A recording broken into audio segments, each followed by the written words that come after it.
మీ మాటల్లో state accreditation అని వాడారు. అవునండి. అంటే ఏంటి అసలు? పేరెంట్స్కి ఎలా ఎక్స్ప్లెయిన్ చేస్తారు ఆ పదాన్ని? రైట్ అండి. స్టేట్ అక్రిడేషన్ అంటే ఇందాక మీకు చెప్పానండి మాటల్లో. ఫస్ట్ ఇప్పుడు ఇండియాలో అక్రిడేషన్ తీసుకోవాలంటే ఏమేమి చూస్తాడు? అది ఎస్టాబ్లిష్మెంట్ చూస్తాడండి. ఫస్ట్ యూనివర్సిటీ ఎస్టాబ్లిష్మెంట్ చూస్తాడు, తర్వాత పేషెంట్ రేషియో చూస్తాడు, ఓకే, తర్వాత అక్కడ ల్యాబ్స్ చూస్తాడు, తర్వాత దానికి సంబంధించిన టీచింగ్ ఫ్యాకల్టీ ఉందా లేదో చూస్తారు. ఓకేనండి. దాని తర్వాత ఏం చేస్తారంటే అక్కడ పేషెంట్స్ అసలు ఎంతమంది ఓపీ ఎంత వస్తుంది అనేది చెక్ చేసుకుంటారండి. ఇవన్నీ ప్రాపర్గా ఉంటేనే మీకు అక్రిడేషన్ వస్తుందండి. రెన్యువల్ చేస్తాడు ఇండియాలో. అట్లాగే ఆ కంట్రీలో కూడా ఈఏ నామ్స్ పెట్టాడండి క్లియర్గా. అయితే ఈ నామ్స్లో ఏం పెట్టాడండి? ఫస్ట్ క్లియర్గా మన ఎన్ఎంసీతో పోల్చి పెట్టారండి. ఇప్పుడు మీరు ఆ కంట్రీ వెళ్ళాలనుకున్నప్పుడు ఆ కంట్రీలో కేఎస్ఎంఏ యూనివర్సిటీలో ప్రత్యేకంగా నేను చూసింది ఏంటంటే ఇది 250 ఏకర్స్లో ఉంటుందండి యూనివర్సిటీ ఫస్ట్. తర్వాత Asia second biggest anatomy lab ఉందండి దీంట్లో. నేను ఆశ్చర్యపోయానండి ఆ కంట్రీ వెళ్ళినప్పుడు. ఒక చిన్న కంట్రీలో ఎందుకు ఉందంటే జర్మనీలో ఫస్ట్ ల్యాబ్ ఉంటుందండి, సెకండ్ వీడి దగ్గర ఉంటుందండి, థర్డ్ మీకు వచ్చేసి రియల్ డెడ్ బాడీస్ అందుబాటులో ఉంటాయండి. ఈ యూనివర్సిటీలో మాత్రమే ఉంటాయండి. ఇతర దేశాల్లో మీకు రియల్ డెడ్ బాడీ ఉండదండి.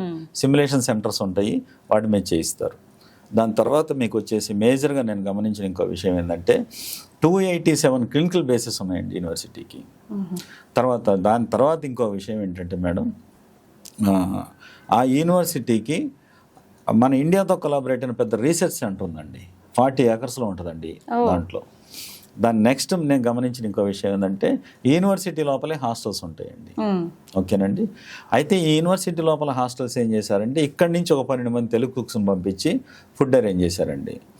దాని నెక్స్ట్ వచ్చేసి ఒక రోజుకి 900 అవుట్ పేషెంట్ అంటే ఓపీలు ఉంటాయండి వాళ్ళ దగ్గర. అవుట్ పేషెంట్స్ అంటే బాగా ఓపీ ఉందండి వాళ్ళకి. నెక్స్ట్ దాని తర్వాత వచ్చేసి మీకు ఇటు ఇండియాలో జరిగే నెక్స్ట్ ఎగ్జామ్కి ఏం చేశారంటే ఇక్కడ నుంచి కొంతమందిని ఫ్యాకల్టీని పంపించి అక్కడ కోచింగ్ ఇప్పిస్తున్నారండి. ఓకేనండి. ఇప్పుడు మీకు కళ్ళెదురుగా కనబడుతుందండి. ఎందుకు ఇంటర్నేషనల్ అక్రిడిటేషన్ ఇచ్చారంటే ఇన్ని కారణాలు ఉన్నాయండి దానికి. ఓకేనా. జస్ట్ మీకు ఢిల్లీలో ఫ్లైట్ ఎక్కితే 2.5 గంట అండి జర్నీ. బాగా దగ్గరగా ఉంటుంది ఈ కంట్రీ. ఓకే. కాబట్టి ఈ ఫెసిలిటీస్ అన్నీ ఉన్నాయి కాబట్టి స్టూడెంట్ ఏంటంటే ఇప్పుడు మీరు గమనించండి, అక్కడ ఫుడ్కి ఇబ్బంది లేదు, తర్వాత వచ్చేసి మీకు అక్రిడేషన్ పరంగా ఇబ్బంది లేదు, తర్వాత ఎన్ఎంసీ నామ్స్కి మ్యాచ్ అవుతుంది. ఎన్ఎంసీ నామ్స్కి ఎక్కడ మ్యాచ్ అవుతుందండి?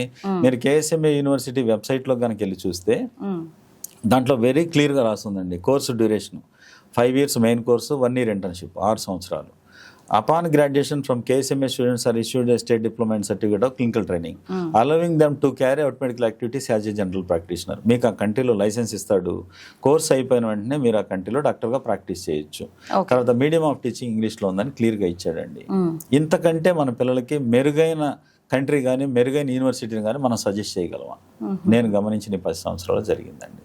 ఇలా అన్ని కంట్రీస్ కనుక నిర్ణయం తీసుకుంటే మనకి రిస్క్ ఉండదండి, పిల్లలు వెళ్ళడానికి రిస్క్ ఉండదండి. కానీ ఇప్పుడు కిర్గిస్తాన్ తీసుకుంది కాబట్టి మనకు ఒక అడ్వాంటేజ్ అయిందండి. అది ఇందులో బాగా ప్లస్ పాయింట్ ఏంటి అంటే ఆ పిల్లలు అన్యాయం అవ్వకుండా డివైడ్ చేశారు చూడండి.